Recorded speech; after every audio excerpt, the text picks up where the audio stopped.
You probably know Tesla for the Model X, the Model S, and a bunch of vanity plates that say no gas.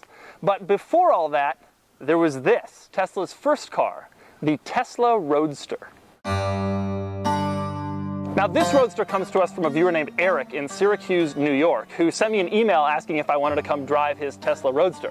That was pretty cool because I don't get a lot of emails from readers asking if I want to drive their Tesla Roadster. I get a lot of emails from viewers telling me that my face is too big. So I drove 4.5 hours up here to check out the Roadster and take it for a spin. For more on that, click the link below to check out my column on Auto Trader Oversteer. And now let's take a tour. But first, what is it? Now, back when Tesla was a little startup, they borrowed some chassis from Lotus to make this sports car. And everybody looked at them and saw them on the street and said, oh, how cute, what a cute little car. I'm sure it'll take you a few years to fail. And now, here they are. Now, here to tell us about this car is Eric, who owns this particular example. Eric, well, how do you like it? It's an amazing car. It drives very well. It's definitely quirky, and I wouldn't say it's a car for everyone. So what did this thing cost when it was new? So the performance invoice on this car was like $128,500. But you bought it used, so what did you pay for it? About 60. What kind of range do you get?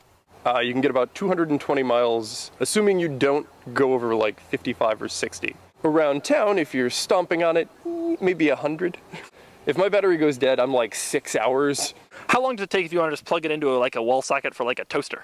Like 3 days. When you tell people you have a Tesla, are they excited to see your Model S and your giant center display screen? Absolutely.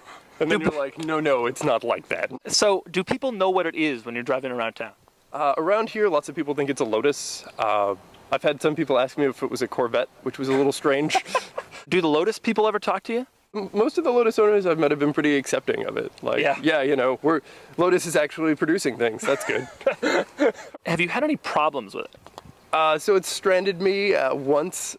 That said, the cost of ownership hasn't been awful. Right. I figure somewhere between $1,500 and $2,000 a year. Do you feel any sort of kinship with the Model S and the Model X people? I can't tell you how many times I've had a Model S owner ask me, well, when did they start making this? Like it's something new.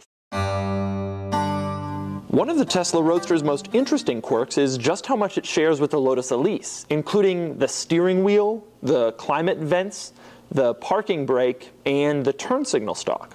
Another thing it shares with the Lotus, it is very difficult to climb inside.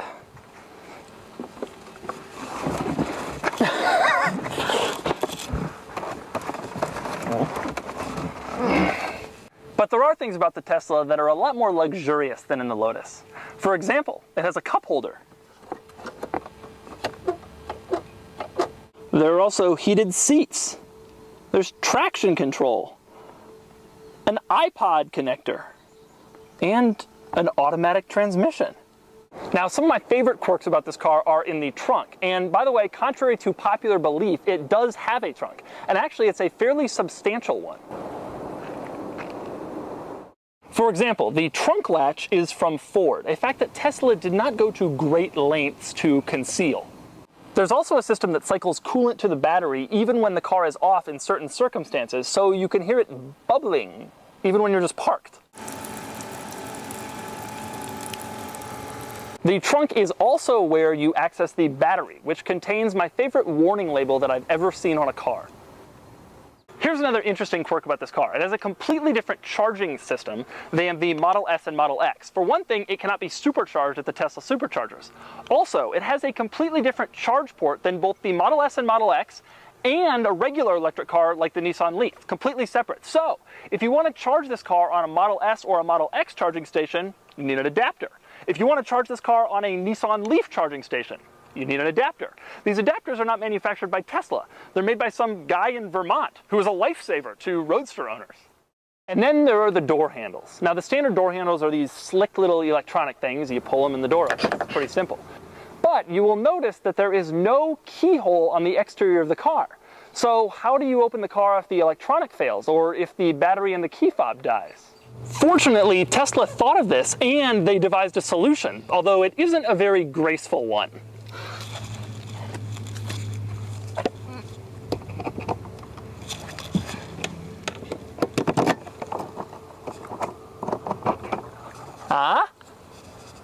It also also features the world's smallest touchscreen, although it's surprisingly useful. Right now we're in performance mode. If you tap the battery icon, you can switch it into normal mode. We can also scroll through and see like the temperatures of the various different components. The clock, who cares? We've got acceleration, power and torque numbers, which it'll sample live and display for you. So there's the tour. Now it's time for a drive. All right, here we go. Woo! Wow. Okay, sorry, I'm gonna push it again. All right.